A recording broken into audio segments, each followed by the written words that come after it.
Meus irmãos, amigos que agora nos ouvem, nos assistem nesse momento,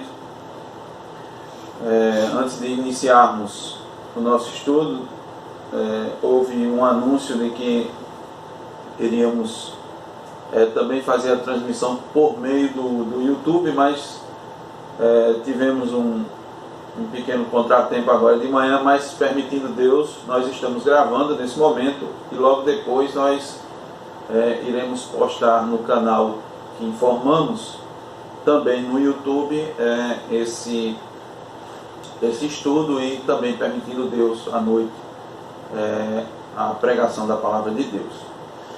Convido já a todos a abrirem suas Bíblias em Lucas capítulo 6, vamos dar continuidade ao estudo que estamos fazendo nesse Evangelho. Lucas capítulo 6, nós vamos fazer a leitura do versículo 20 até o versículo 26.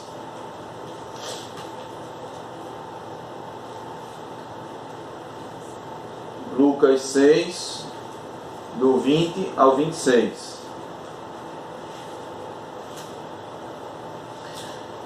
Diz a palavra de Deus: Então, olhando ele para os seus discípulos, disse-lhes: Bem-aventurados vós os pobres, porque vosso é o reino de Deus. Bem-aventurados vós os que agora tendes fome, porque sereis fartos. Bem-aventurados vós os que agora chorais, porque haveis de rir.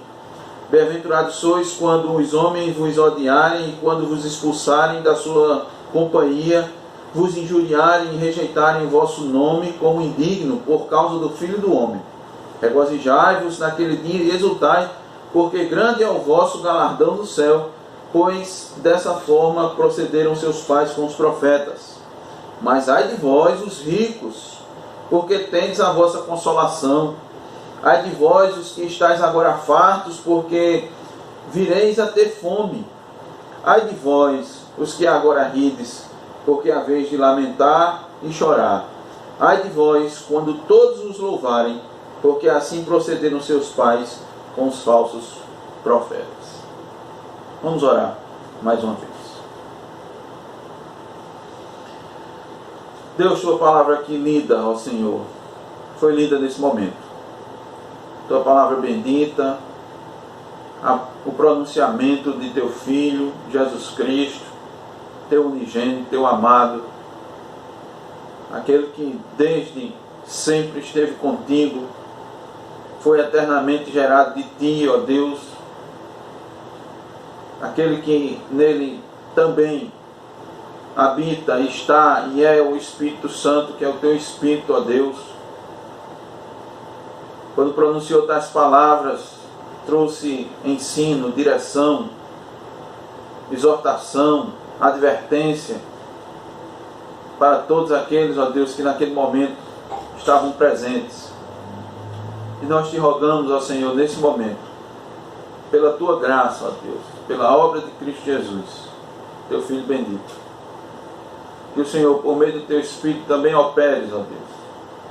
Haja com graça, com bondade, com misericórdia, para conosco na transmissão da tua palavra, Senhor, e para com os ouvintes no ouvir. Concede, ó Deus, ouvidos, concede entendimento. Traz, ó Deus, salvação, edificação, exortação, ó Deus, alerta para todos nós, para aqueles que ouvem, ó Deus, nesse momento, para podermos atentar, Senhor, às palavras, a essas palavras, palavras de vida eterna, palavras fiéis, verdadeiras, ó Deus. Nós te pedimos, Senhor, nosso Deus, a tua graça. No nome de Jesus. Amém.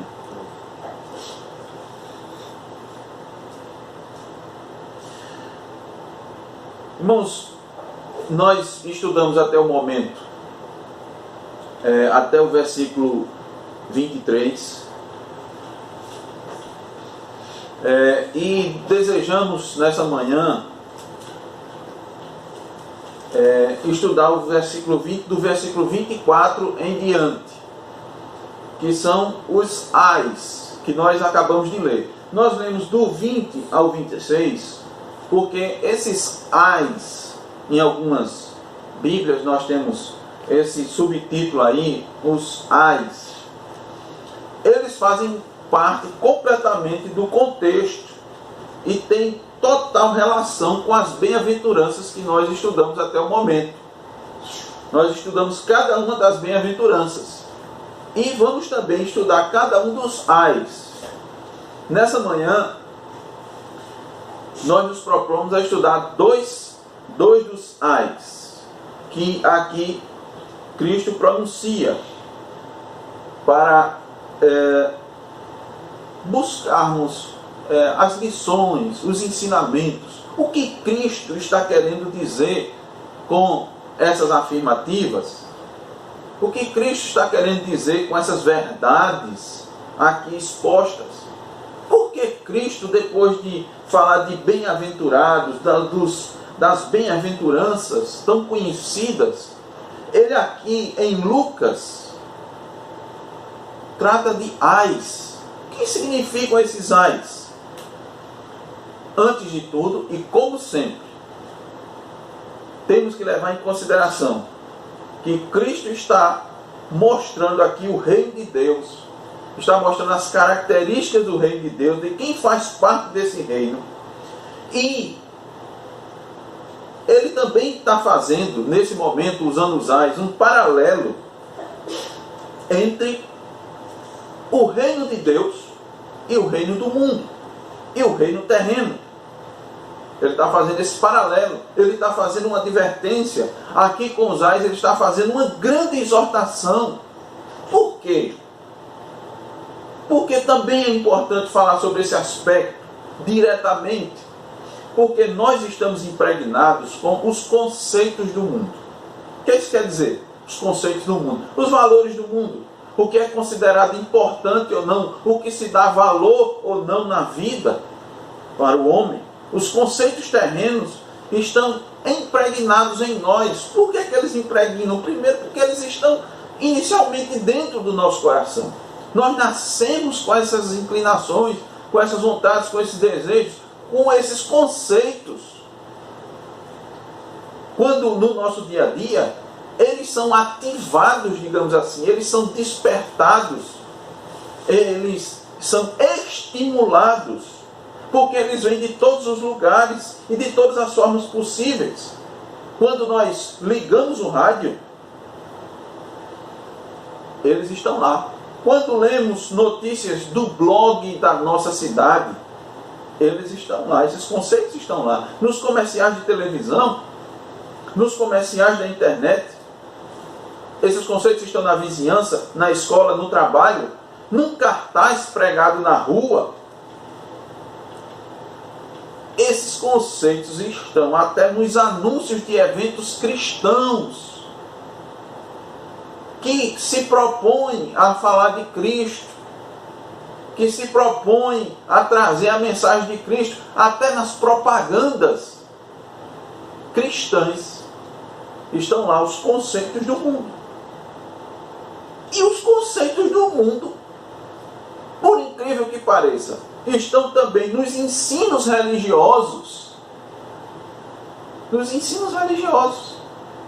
Ao invés de o ensino trazer única e exclusivamente o Evangelho de Cristo, a lei de Deus, os decretos de Deus, eles também estão impregnados de conceitos terrenos. E o pior é que esses conceitos são muito bem recebidos por nós. Porque, como eu lhes disse, eles já estão ali no coração. Muitos só são despertados, estimulados. Por eles atenderem o desejo da nossa carne, então eles fluem naturalmente. E é de qualquer pessoa, de qualquer um, a qualquer que seja. Isso independe da época em que se vive. Cristo está aqui, irmãos, trazendo novos conceitos, apresentando características completamente diferentes daquelas que as pessoas estavam acostumadas a ouvir. Porque ele está contrapondo os conceitos do reino, a vida do reino, com a vida desse mundo, com o reino desse mundo. E ele está contrapondo, inclusive, ensinos religiosos da época. Ensinos de pessoas que eram consideradas piedosas, exemplo naquela época. Veja novamente que os ensinos de Cristo é que trazem as características dos verdadeiramente piedosos. Então, por isso que ele nos disse: quem são os verdadeiramente piedosos? Quem faz parte do reino de Deus? Quais são as características desses que fazem parte do reino de Deus? São os pobres de espírito. São os famintos por justiça. A justiça de Cristo. São os que choram seus pecados. São os que reconhecem seus pecados. São os que se arrependem dos seus pecados. Não os que têm remorso por causa dos pecados. São também os odiados e perseguidos por causa de Cristo, não por causa dos seus erros. E para cada uma dessas características aqui que nós apresentamos, os pobres, os famintos, os que choram, os odiados e os perseguidos, Cristo traz uma advertência. Nessa oportunidade veremos as advertências que Cristo traz aqui. Hoje, duas dessas advertências. E peço que você preste bastante atenção nessas advertências. Por quê? Porque elas começam com a palavra ai. Ai. Quando você encontrar essa palavra na Bíblia, tenha certeza que ali está a manifestação de um grande perigo. Um grande perigo. Olha, quando diz mas, ai de vós, mas faz a ligação com as bem-aventuranças, o texto anterior. Logo depois do as tem ai, mas ai de vós. Ai de vós. O que Cristo quer dizer com isso? Em primeiro lugar, Cristo não está manifestando aqui sua compaixão. Cristo é compassivo. Cristo é longano. Cristo é bondoso. Ele vinha e se compadecia de todas as pessoas que iam até ele. Foi assim durante a sua vida. Foi até inclusive na cruz. Cristo é um exemplo de compaixão, de amor, de misericórdia. Mas aqui ele não está manifestando essa compaixão. Com esse ai de vós, com essa expressão, Cristo não está dizendo assim: oh, pobre de vocês, coitadinho de vocês, eu estou sentindo pena de vocês. Não é isso. Isso aqui é importante. Cristo está aqui trazendo uma manifestação nas suas palavras de maldição. É isso mesmo. É isso mesmo. É uma manifestação de maldição. Preste bem atenção. Porque, olha, para Cristo, quem não está dentro do reino de Deus, está fora. Quem não está dentro, está fora. Não existe meio termo. Não há como ficar em cima do muro. Não há. Ele disse mais adiante em Lucas, capítulo 11, versículo 23. Quem não é comigo, é contra mim. E quem comigo não ajunta, espalha. Em outras palavras, Cristo aqui está dizendo que quem não é um bem-aventurado é um maldito. Estão entendendo como a gente tem que atentar para isso? Tem que ficar muito alerta com o que Cristo está dizendo aqui, e é o que nós nos propomos nesse momento. Nos trazer a reflexão dessas palavras de Jesus Cristo, nos aprofundar, trazer o sentido. Por isso que nós oramos, inclusive, pedindo ao Espírito Santo que traga o verdadeiro sentido, o verdadeiro entendimento para nós, para quem está nos ouvindo nesse momento. Porque é um alerta seríssimo. Por isso que Cristo usou essa expressão, ai de vós. Ai, aqui não é um desejo, nem é uma mera descrição da situação, mas é o juízo de Deus já manifesto sobre algumas pessoas e que elas não sabem. Esse é um grande problema. Cristo está dizendo, há uma manifestação de juízo que as pessoas não sabem. Então ele está dizendo, ai de vós. Ou seja, aqueles que se enquadram nessas características que ele vai trazer aqui, já tem sobre si decretado o justo juízo de Deus. Nas suas vidas já está posto o justo juízo de Deus. Que características são essas? Daqueles que estão sob o juízo de Deus. Vamos ver as duas primeiras, nesse momento. Versículo 24. Vamos ler novamente. Mas ai de vós, os ricos, porque tendes a vossa consolação. Ai de vós, os ricos, porque tendes a vossa consolação. Lembremos, o sentido com o qual Cristo está se referindo, trazendo esses ensinos, é o sentido espiritual. Espiritual. Sempre devemos tomar isso em mente. O sentido maior, o sentido principal, a qual Cristo está falando, é o espiritual. O que é que nós queremos dizer com isso? Que Cristo aqui não está condenando todas as pessoas que possuem bens, que possuem recursos, dinheiro, ao ponto de serem classificadas como ricas materialmente. É verdade que a riqueza material leva muitas vezes o homem a se considerar autossuficiente, arrogante, e isto é condenável aos olhos de Deus. Deus condena. Deus condena quem toma as riquezas materiais e aí se sustenta nessas riquezas. Porque, como nós dissemos, a tendência natural do ser humano é confiar nas suas posses, é confiar na sua riqueza. Os ricos também, com muita frequência, não é com pouca, por conta dessa autossuficiência, por conta das muitas possibilidades que os recursos lhe trazem. Diferente das pessoas comuns, das pessoas ordinárias, os ricos, eles ao invés de servir melhor a Deus, por conta disso, eles passam a servir mais a si mesmos. Eles passam a se deleitar nos seus próprios prazeres. Eles usam esses recursos para os seus prazeres. Então, alguém que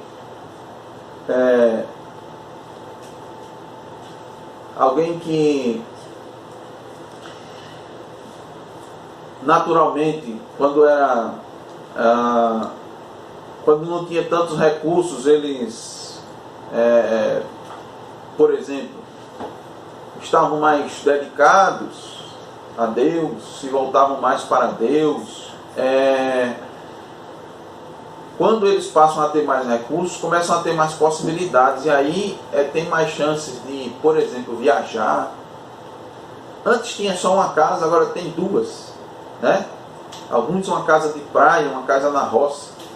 Aí quando chega no domingo, se dão ao prazer de ficar na casa da roça, na beira do rio, ou na casa de praia, à beira-mar, desfrutando de quê? Das suas possibilidades. Das possibilidades. Tudo isso é verdade. Mas Cristo aqui não está condenando a pessoa simplesmente por ela ser rica. Isto é extremamente importante. Extremamente importante. Não de forma alguma. Por quê? Nós vamos citar alguns personagens bíblicos muito conhecidos, só lembrar, do qual Deus concedeu riquezas incontáveis. Salomão, por exemplo, além da sua sabedoria, além da sua grandíssima sabedoria, a qual Deus pediu, a qual ele pediu e Deus lhe concedeu, né? Que quando foi governar, quando foi lhe dado a possibilidade de governar, Salomão disse a Deus: Senhor, não passe de uma criança. Não passe de uma criança. Como é que eu vou governar esse povo? Ele disse: pede, Salomão, o que tu queres pedir? Ele disse: peço sabedoria. E Deus se agradou tanto desse pedido de Salomão, que ele, além de dar sabedoria maior do que todos os homens, ou qualquer homem que já existia, ele ainda deu riquezas e fama. Então, nós entendemos que a riqueza por si só não é uma maldição, não é um problema ruim em si mesmo. Jó, aquele tão conhecido personagem bíblico, e é um personagem, é uma pessoa, ele viveu realmente, não é uma história, não é uma parábola, ele viveu, sendo o maior de todos os do Oriente, diz a Bíblia, ou seja, o mais rico na sua época. Depois, Deus lhe concedeu 2 vezes mais riquezas. Foi Deus que lhe concedeu. E como não esquecer de José do Egito, aquele jovem que entrou escravo no Egito e passou a ser governador daquela nação, de modo que ele era o segundo na hierarquia no Egito. Depois de Faraó vinha ele, não só em poder, mas em riqueza. A sua família, quando entrou no Egito, a Bíblia diz por volta de 70 pessoas, ele tinha condições de sustentar todas essas pessoas. Ele disse isso aos seus irmãos: pode ficar tranquilo, eu tenho condições de sustentar vocês tranquilamente, e muito mais do que isso. Então, Cristo não está condenando as pessoas por terem recursos, mas sim pelo fato delas encontrarem seu consolo nas posses. Veja bem, é isso que ele está dizendo: ai de vós os ricos, porque tendes a vossa consolação, porque seu deleite está nessas coisas terrenas que são passageiras e fugazes, e se esquecem completamente de Deus e do seu reino, em função de seu consolo e sua felicidade, ficarem residindo unicamente aqui na terra. Aqui. Mas não apenas isso. Nós não podemos parar aqui.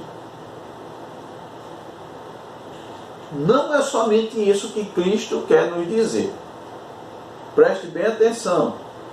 Há algo mais profundo aqui. Há um sentido aqui maior nessa maldição, nesse ai de vós ricos. E é exatamente isso que nós queremos trazer. Eu diria que uma análise assim seria até fácil de perceber. Os ricos, já sei como é rico. São cheios de si, são arrogantes, isso desagrada a Deus. Eles pisam nos outros, eles menosprezam o mais fraco, os pobres. Eles, pelo seu poder, pela sua capacidade, pela sua condição, eles menosprezam, eles fazem pouco caso, eles se utilizam, usam, abusam, exploram, até escravizam. Então é por isso que Cristo está dizendo aqui: ai de vós os ricos, porque além de explorar o pobre, tu tem sua própria consolação. Faz como aquele outro: ó alma, como diz a parábola do rico Lázaro, regala-te, tens muito o que desfrutar, os celeiros estão cheios. Mas tem uma questão aqui muito importante. Muito importante.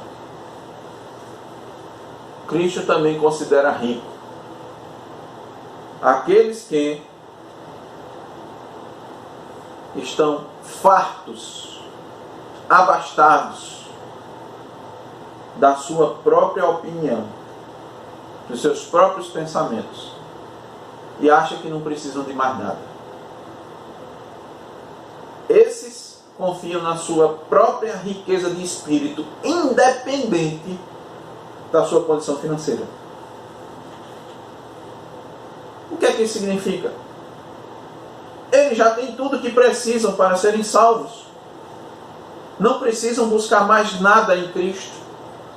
Estão suficientemente abastados nas suas obras, na sua justiça, no seu entendimento, na sua capacidade intelectual, na sua cultura, na sua visão de mundo, no seu conhecimento teológico. Cristo aqui também está condenando esses daqui. Lembre-se que nós sempre temos que fazer um paralelo entre esse ai e a bem-aventurança. Cristo citou aqui o ai em paralelo, em contraposição às bem-aventuranças. Cristo disse que bem-aventurados são os pobres, mas não os pobres da sua condição financeira, mas os pobres de espírito. O ai aqui é para o rico de espírito. O rico de espírito é esse. Ele já tem sua riqueza, sua própria riqueza espiritual. Veja, riqueza espiritual não depende de riqueza material. Quem é rico espiritualmente não precisa correr aos pés de Cristo, rogando as riquezas de Cristo, as riquezas espirituais. Veem que isso não tem nada a ver com riqueza material, compreendem? Aqui é por isso que esse ai aqui, ele é tão abrangente. Você poderia pensar, não, é só os que têm muitos recursos. E poderia dizer, certamente, Cristo não está falando para mim. Você pode dizer, não, pastor, tudo bem. Essa palavra aqui, ela está direcionada para outras pessoas. Para mim, não. Eu sou rico. Uma dificuldade, uma luta para sobreviver, para conseguir as coisas para casa. Foram até, quem sabe, anos, né, de luta, de trabalho. Pela graça de Deus, consegui alguma coisinha, tal.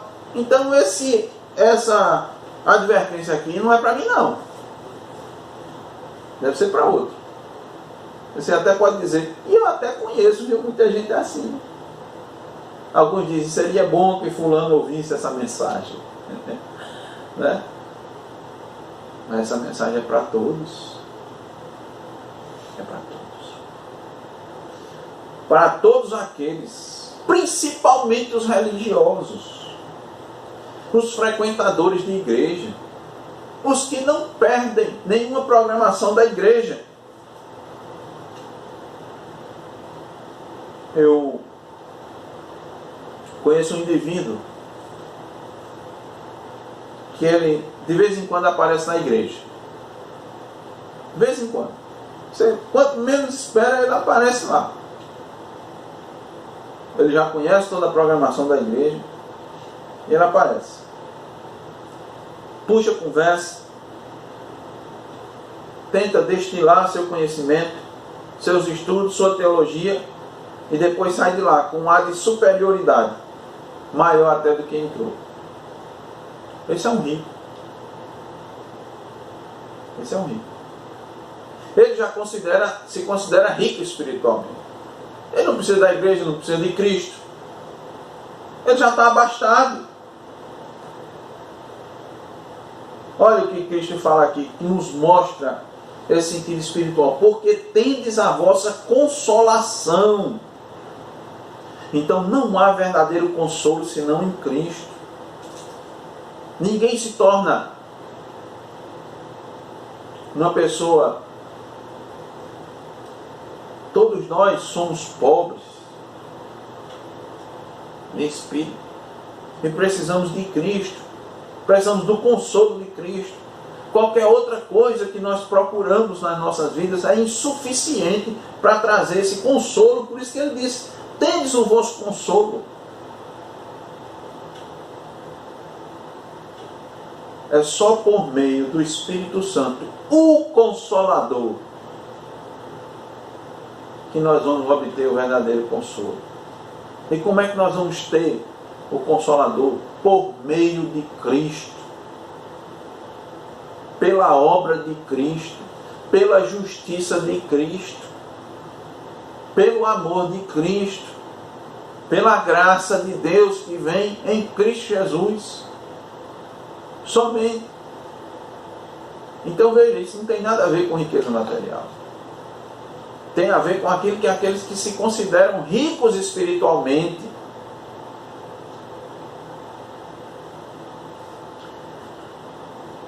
Quem se contenta com o aparente consolo dessa vida está sob maldição. Tanto consolo material, que primeiramente, evidentemente, está dito aqui por Cristo, o consolo material, mas os consolos dessa vida, elas são muito mais do que consolos materiais. Eu posso me consolar com apenas minha maneira de pensar, minha visão de mundo, minha concepção, meus conceitos, meus valores. Eu crio, eu coloco isso tudo para dentro de mim, eu vou adquirindo, vou guardando, e de repente eu digo, estou bem, suficiente. Esses são os ricos que Cristo disse aqui, que estão sob o juízo divino. O segundo que eu quero trazer aqui, nessa manhã, está no versículo 25. Ai de vós os que estáis agora fartos, porque vireis a ter fome. Novamente, farto no sentido espiritual. Farto no sentido espiritual. Não só farto com suas barrigas cheias, não só bem alimentados com a comida, não somente aqueles que têm nos seus armários todo o seu suprimento para um mês, para 2 meses. Não é isso. Não são esses fartos. Aqui não é esse tipo de fartura que nós estamos falando, ou que Cristo, melhor dizendo, está falando. Mas vamos fazer um paralelo com as refeições? Vamos fazer esse paralelo? Fartos aqui são aqueles que no prato principal estão os tesouros desse mundo. Estão fartos de si mesmos, novamente, da sua própria justiça. Estão fartos da sua vaidade, fartos do seu orgulho. São os fartos, são os satisfeitos com as coisas aqui da terra.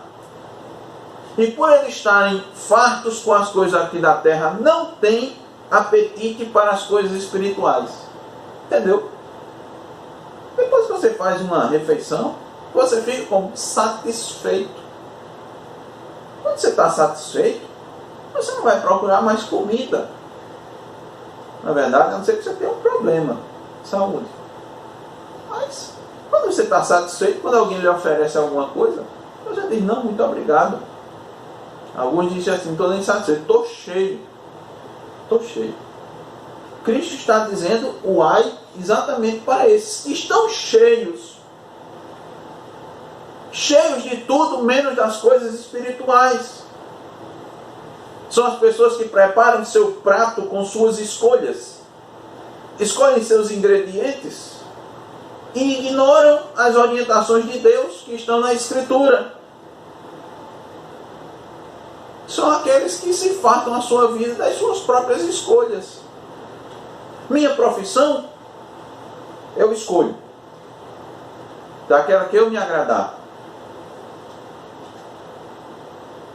Meu cônjuge, minha esposa, meu esposo, minha namorada, meu namorado, minha noiva, meu noivo, pode deixar.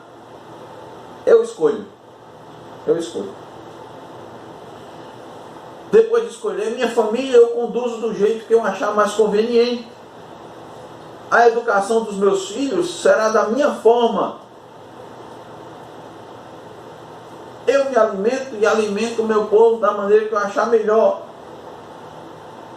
Não há problema se eu tiver um pouco de ambição Não há problema se eu alimentar um pouco minha vaidade, meu orgulho. Aí você vai se enchendo, se fartando.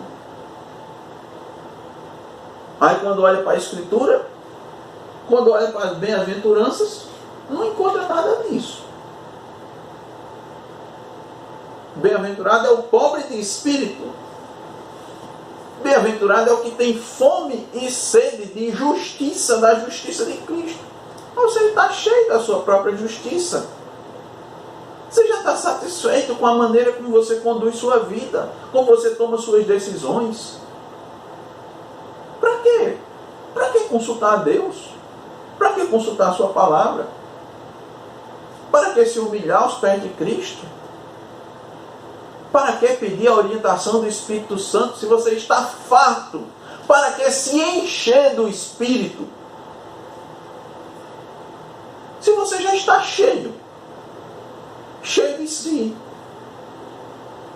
cheio das suas decisões. Para esses, vem um ai. Vem um ai. Agora, alguns fazem o seguinte: o homem é muito criativo. O homem foi feito à imagem e semelhança de Deus. Um homem inteligente. Um homem pensa, um homem raciocina. Um homem encontra muita saída. Muita saída. O que é que eles fazem? O que é normal acontecer? Depois de preparar o seu prato dessa forma, com os seus próprios ingredientes, com as suas escolhas, como se você estivesse num excelente self-service, que você pode escolher o que você quiser. Tem muitas ilhas. Ilha de carne. Uma ilha só de verduras. Além de uma ilha de proteínas, todo tipo de proteínas, verduras. Tem uma ilha de carboidratos. Muitas opções. O mundo é esse self-service. Você pode se servir de muita coisa. Está tudo aí disponível para você. Tudo disponível. Tem as pessoas que fazem suas escolhas. Botam seu prato. Monta seu prato de acordo com a sua própria dieta. Porque ele é seu próprio nutricionista. Aí o que é que eles fazem? Para justificar. Para temperar esse prato. E agradar a Deus, ou tentar agradar a Deus, eles pegam um filete de azeite de religiosidade e botam por cima. Que é esse azeite, ou um filete de azeite de religiosidade? Seus atos caridosos, de vez em quando, né? As ajudas que ele faz às pessoas,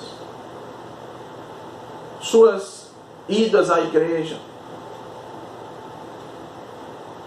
suas orações a Deus, sua aparente devoção, e acha que a refeição assim ficou perfeita. O prato está pronto e eles estão fartos. Fartos. A esses Cristo está falando. Não tem a ver com comida. Não tem a ver com comida. Esses aqui Cristo disse: porque vireis a ter fome. Vocês vão ter fome. Vocês estão fartos agora. Vocês não estão sentindo falta. Ai de vós. Ai de vós. Mas Senhor, isso é exatamente. Estão com a barriga cheia das suas próprias coisas. Das suas decisões, da sua vida. Ai de vós, porque você agora está com a barriga cheia. Mas você vai ter fome. Pode ter certeza. Vai ter. Mas eu estou assim, olha, todo o tempo, preenchendo o meu prato. Você vai ter fome.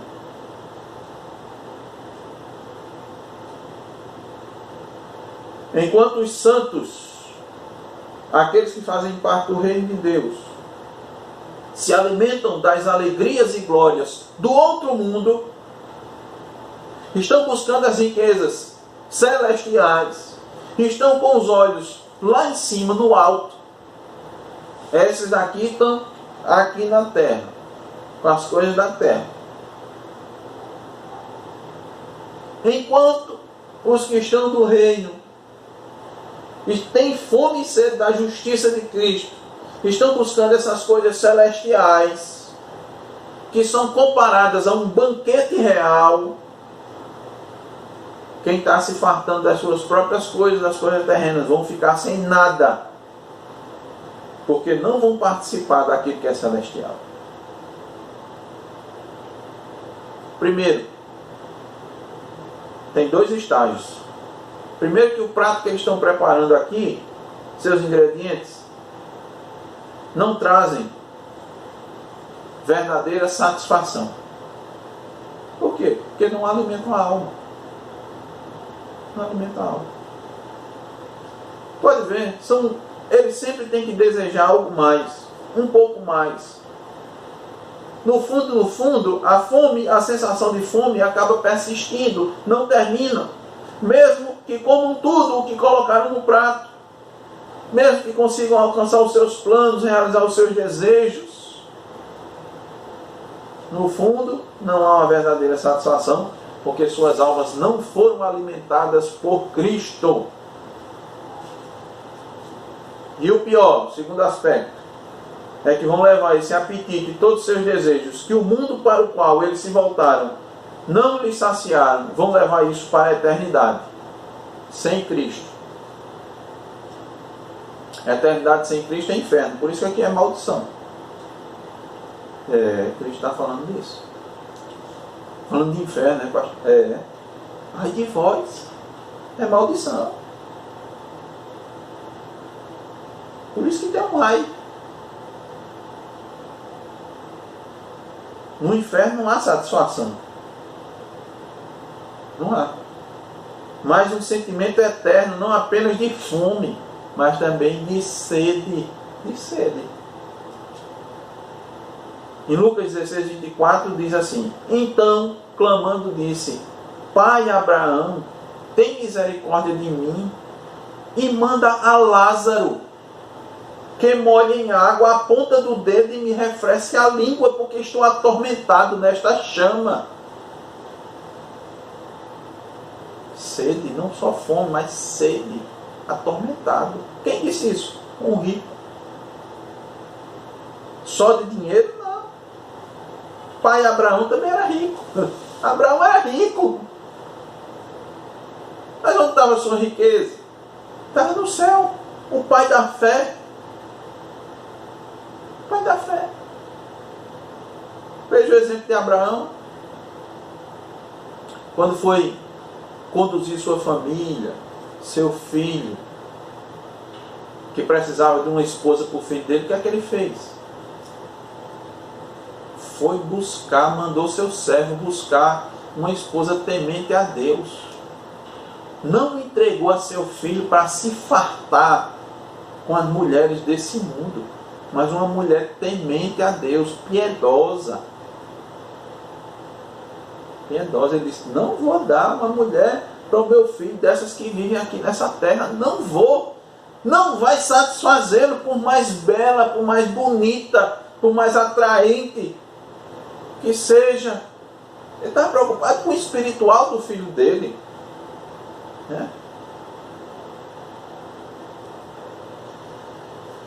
Concluímos.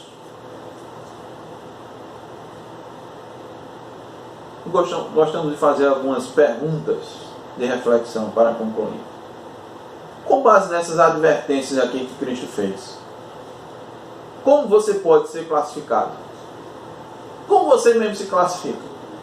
Pobre ou rico? Você já aprendeu, você já viu que não estamos falando de riqueza material. Não estamos. Eu arrisco dizer que pouquíssimas pessoas que estavam ali no monte com Cristo poderiam ser classificadas como ricas. A grande maioria não era rica. Principalmente os discípulos de Cristo, seus apóstolos, a quem Cristo estava fitando os olhos enquanto pronunciava suas palavras. Para Cristo, rico, nesse sentido aqui, é todo aquele que considera já ter o suficiente para viver e não precisa buscar mais nada nele. E todo dia ele está satisfeito. Todo dia já estou satisfeito. O pobre de espírito é aquele que todo dia diz: Pai, o pão nosso de cada dia nos dá hoje. Nos dois sentidos. Nos dois sentidos. Dá-me o sustento, ó Deus, que vem da tua mão. E dá-me Cristo, o pão vivo que desceu do céu. Isso, quer seja a pessoa rica materialmente ou pobre materialmente. Todos aqueles que fazem parte do reino de Deus pedem a Deus todos os dias: dá-me o pão nosso. Dá-me não somente o alimento, ó Deus, dá-me também Cristo.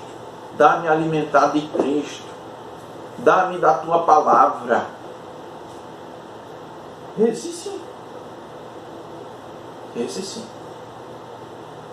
Então, rico é todo aquele que considera já ter o suficiente para viver e não precisa buscar nada em Cristo. Há muitos que conseguiram acomodar sua vida a um padrão razoavelmente aceito pela sociedade. Ele acredita que tem feito o suficiente para alcançar o favor divino, então ele já está bem. Nem muito, nem pouco para seus cálculos. Está bom, razoável. E muitos estão vivendo assim,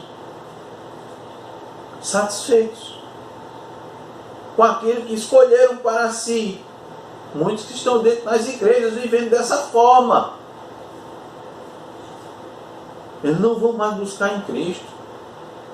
Eles já conseguiram, eles já conseguem se virar só. É assim, já conseguem se virar sozinho. Então não se humilha mais, não está aos pés de Cristo, rogando sua graça, seu favor, suas riquezas. Sabe qual é a avaliação que Jesus faz dessas pessoas? Está lá em Apocalipse 3,18.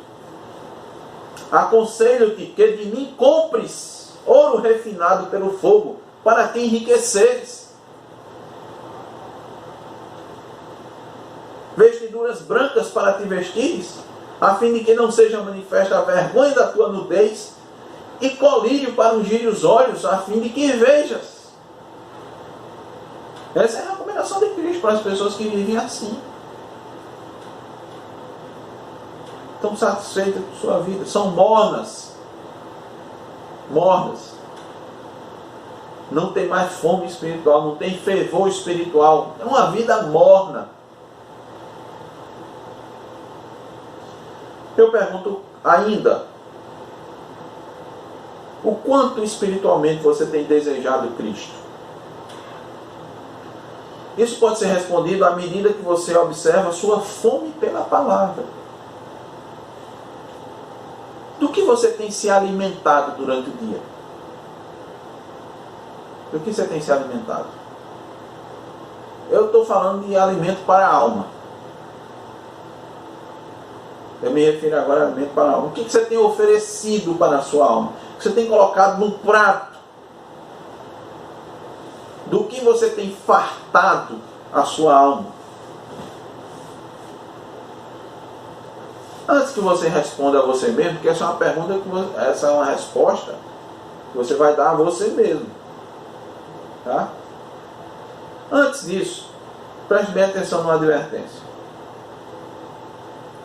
Nesses tempos de vida virtual em alta, como nos nossos dias, em que as pessoas gastam muito tempo curtindo e compartilhando,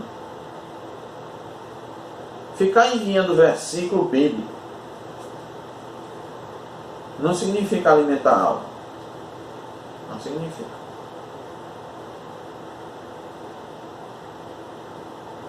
Tem algo mais profundo ainda. Nem mesmo nessa época de quarentena, passar o dia todo ouvindo mensagem alimentar a alma. Preste bem atenção. Você deve fazê-lo, viu? Preste atenção. O alimento vem da leitura, do ouvir e da meditação. que se refletem em ação prática nas nossas vidas. Ou seja, é preciso que esse alimento se converta em nutrientes para a nossa alma, que será visto por meio da força que vai impulsionar nossos membros a agir. Quem está bem alimentado, fortalecido na alma espiritualmente, ele tem um modo de agir que corresponde à sua alimentação. Nós sabemos que uma pessoa que mal se alimenta, que não coloca no seu corpo os nutrientes necessários, ele vai ficar fraco, ele vai adoecer. Assim também é do mesmo jeito com a alma. Então a nutrição espiritual é vista por meio de um semblante parecido com o de Cristo, com a face parecida com a de Cristo, e das ações que refletem Cristo na sua vida. E esse ciclo vai se repetindo, porque o verdadeiro cristão continua sempre se nutrindo da palavra, porque sente fome dela e sabe que necessita dela para lhe fartar. O verdadeiro cristão está ligado à videira verdadeira, que é Cristo Jesus. Como ele disse, vós sois os ramos, eu sou a videira. Quem está ligado em mim produz muito fruto, porque sem mim nada podeis fazer. O ai aqui é para o farto que não precisa mais de Cristo.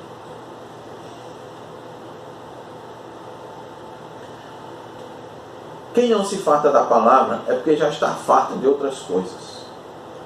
Não sente fome porque já se alimentou.